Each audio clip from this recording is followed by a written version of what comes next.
In this video, I'm going to show you how to make water kefir, which is a dairy-free probiotic drink that's easy to make at home.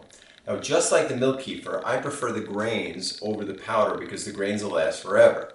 And just like the milk kefir, it's a probiotic drink with good bacteria and beneficial yeast with the added benefit of vitamins and some minerals. Now, you can easily find these grains online, and I'll have links in the blog at theartofunity.com on where to get those. And to start, all we're going to need is some glass jars like these mason jars or bigger ones like we have here, a plastic strainer, pure water, the grains, and high-grade sugar. Now this is a super simple process. All we're going to do is put the grains with the pure water and the high-grade sugar in the glass jar, leave it for a couple days, pour it into a strainer to get the grains out, and then start the process again. That's it. Now for the sweetener, I like to use different high-grade sugar like a sucanete or rapadura, both of which are unrefined, dehydrated sugar cane. I like to mix these with coconut or palm sugar, but you could also use maple or cane sugar, but just don't use honey because it's antibacterial and that's a little hard on the grains. Now, the first thing we're going to do is dissolve the sugar in with pure water. Don't use tap water since it has chlorine in it and it will kill the bacteria.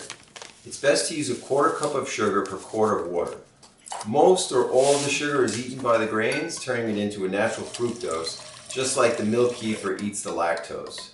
After dissolving the sugar, add it to the grains in a jar. Glass is better than plastic since plastic can harbor bacteria.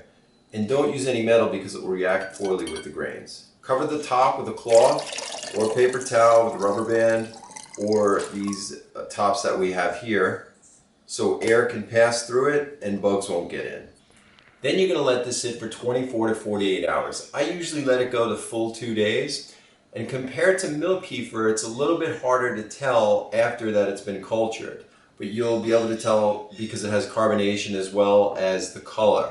With brown sugar, for example, it will be lighter in color.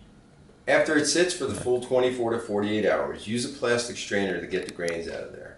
Don't use a metal spoon or strainer because it will react poorly with the grains. Then you'll take these grains and just put them in new water with sugar. Now that we've strained the grains, what you're left with is water kefir. So we're going to take the grains and put them right back in pure water with the sweetener and start the process again. Now with this water kefir, you can put it in different types of glass jars. You could either put it in a mason jar and put the lid on tight. And what's going to happen is it's going to create carbonation in there, which makes it like a natural soda. You can also use a funnel and put it in these round glass jars. And once you've done this, you've taken the grains out and you have the water kefir, you're going to put that in the refrigerator for another day or two or however long you like.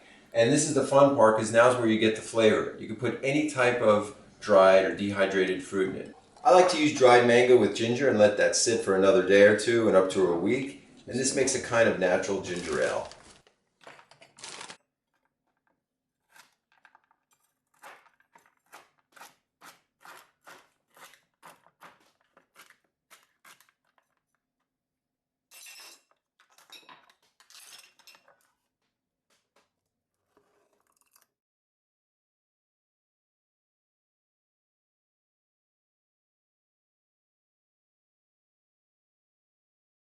I also like to use citrus peels. So I'll put that in a mason jar and then just use like an orange peel or a lemon peel in there.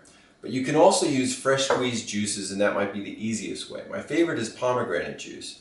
Just don't use commercial juices because they are pasteurized and they won't ferment, so they can actually cause some mold. But if you don't have any kinds of juices, you could just squeeze a lemon, lime, or an orange right in there and that'll be fine. The other thing you could do is put a vanilla extract in, and this makes a kind of cream soda. Another thing I like to use for flavoring is essential oils. I like this company called doTERRA because they have a high therapeutic grade that is edible. Now you know that because they have supplemental facts right on the bottle. Don't use a company that is making essential oil that's not edible. With these I like to use a citrus versions like the wild orange, grapefruit, or lemon. And I also like to put ginger in there.